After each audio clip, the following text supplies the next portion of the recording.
Si este es el punto de partida, por lo tanto, ¿qué papel juega este término que todo el mundo usa? Crítica.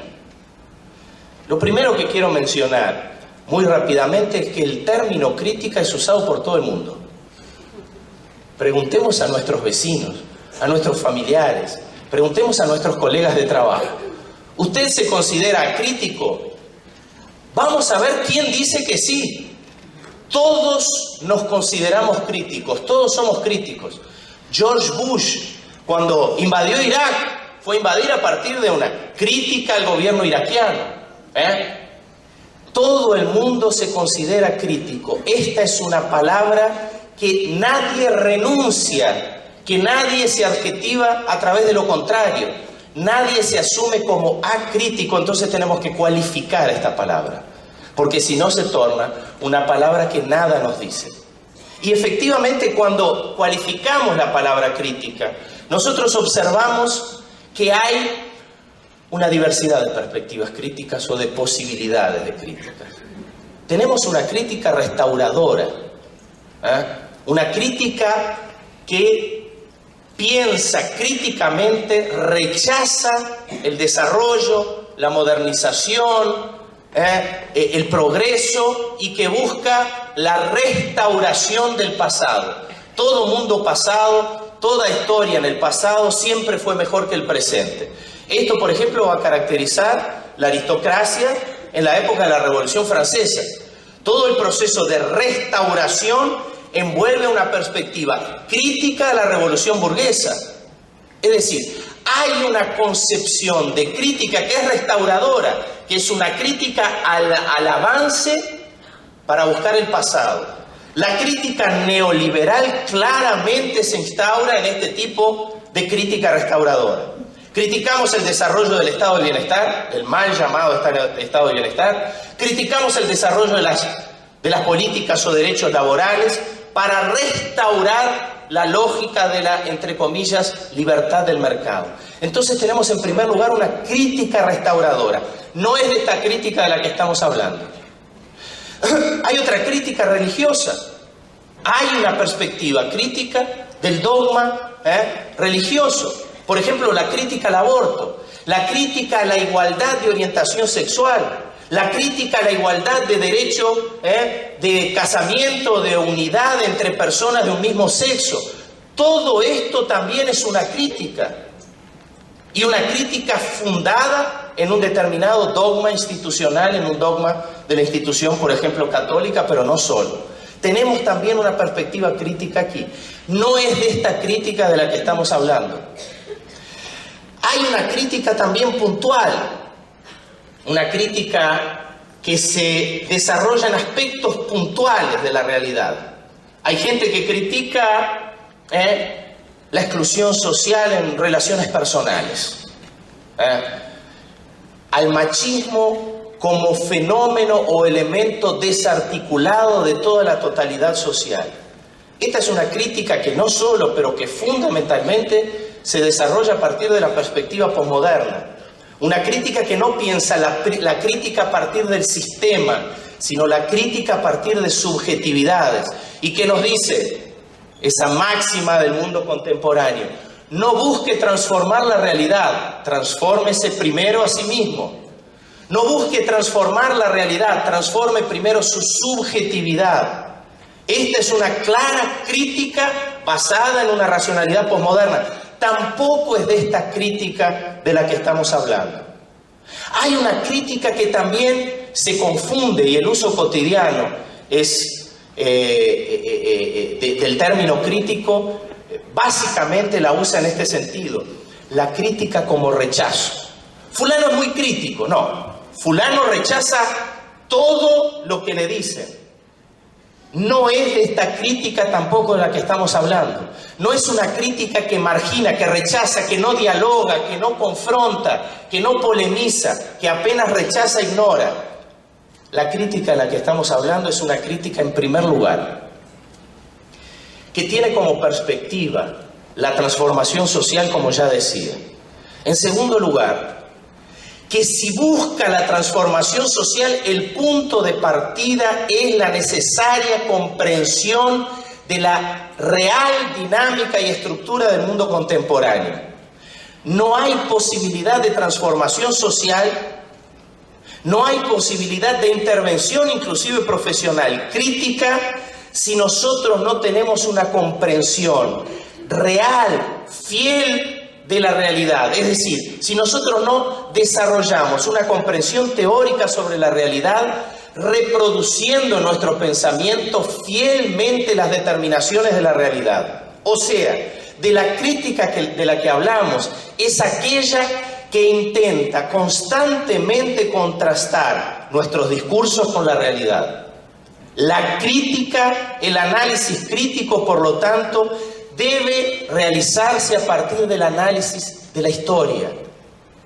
Algo que se le dice tantas veces al marxismo es que el marxismo no entiende el mundo contemporáneo, porque Marx escribió en la Inglaterra del siglo XIX. Marx escribió en la Inglaterra del siglo XIX, pero la perspectiva marxista, si tiene como fundamento la transformación del orden social, tiene como compromiso desvendar la dinámica capitalista contemporánea en claro proceso de desarrollo y transformación. Si hay un serio compromiso de transformación del orden, el punto de partida es realmente comprender la estructura y la dinámica real de la realidad contemporánea. Y eso nos va a llevar a algunas cuestiones que quiero decir sobre esta perspectiva en algunos elementos fundamentales para el trabajo social. En primer lugar, esta perspectiva nos permite entender críticamente el papel de nuestra profesión, sin caer, como decía ayer, en el fatalismo ni en el mesianismo. Una perspectiva que a través del análisis crítico de la historia desvenda nuestro papel social, sin pensar mágicamente en un compromiso natural con el pueblo, en una transformación social mística. No, realmente busca entender el lugar de nuestra profesión en la sociedad. Y al encontrar este lugar, descubrimos nuestra funcionalidad contradictoria, por un lado con la reproducción de las relaciones sociales hegemónicas y por lo tanto con la reproducción del orden capitalista, pero en segundo lugar y contradictoriamente vinculado a un tipo de intervención en la cuestión social que envuelve conquistas y derechos sociales, laborales, etc. Es decir, encontrar a través de una perspectiva histórico-crítica un papel contradictorio de nuestra profesión, que si bien ineliminablemente, o si se quiere, independientemente de nuestra voluntad, cumple tanto un papel funcional de reproducción del orden, cuanto también un papel contradictorio de defensa o de inserción en el ámbito de las conquistas sociales, de los derechos laborales, de los derechos sociales, de las políticas sociales, etc. En segundo lugar, esta es una perspectiva que nos permite entender claramente los fundamentos de la crisis contemporánea. Otras perspectivas, por ejemplo, la perspectiva posmoderna, no piensa la crisis contemporánea como un fenómeno mundial. La crisis es un elemento de concepción o vivencia subjetiva de cada individuo. Cada individuo va a vivir la crisis de una manera diferente. La perspectiva liberal va a entender la crisis contemporánea como un déficit de desarrollo capitalista.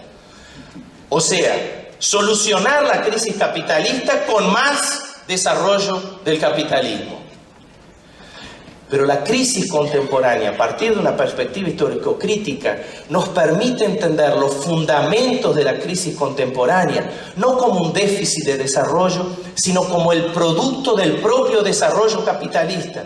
Existe una relación dialéctica, que acá no la podemos trabajar a fondo, entre desarrollo capitalista y crisis. La crisis es un momento necesario y cíclico del propio proceso del desarrollo capitalista, que pasa por periodos de expansión capitalista con aumento de productividad, con aumento de consumo, con inserción de fuerza de trabajo al mercado de producción, etcétera, etcétera, que pasa por momentos de estagnación y que necesariamente llega de forma cíclica, o sea, repetitiva, a periodos en el cual el capital produce más mercancías que la capacidad de absorción de el mercado, y por lo tanto entra en un periodo de crisis. Esta perspectiva nos permite entender críticamente los fundamentos de la crisis y por lo tanto no vamos a resolver a partir de nuestra práctica profesional la crisis, pero nos va a permitir observar críticamente en qué proyectos profesionales,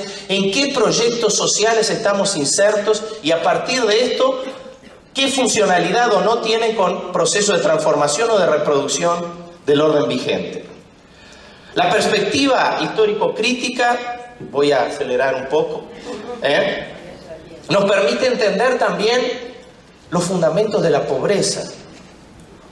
La perspectiva posmoderna nos dice, la pobreza es multicultural y cada uno la vive de forma diferente. Entonces un tipo se está muriendo de hambre, pero está viviendo una situación afectiva diferente. Entonces para él hay una pobreza afectiva y no una pobreza económica.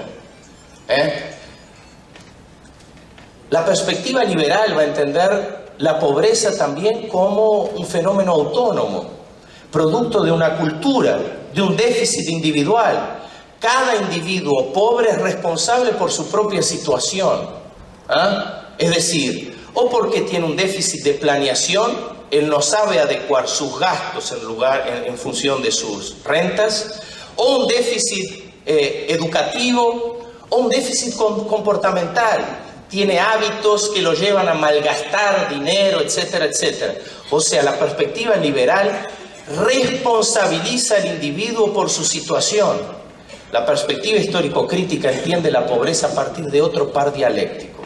Pobreza-acumulación.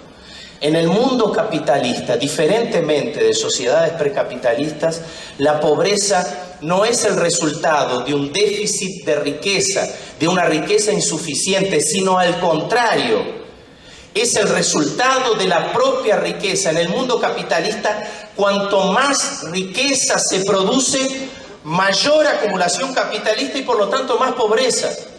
No me crean, vayamos a los diarios y veamos cuál era el nivel de riqueza acumulada en mediados del siglo XIX, cuál era el nivel de riqueza acumulado a inicios del siglo XX, a mediados del siglo XX y cuál es el volumen de riqueza acumulada en pocas manos en la contemporaneidad. Y lo que vamos a ver es que el mundo capitalista se desarrolló, produjo cada vez más riqueza y por lo tanto se acumuló cada vez más riqueza en pocas manos. La pobreza es el otro lado de la moneda de la acumulación capitalista. Solo la perspectiva histórico-crítica nos permite entender los fundamentos de la pobreza.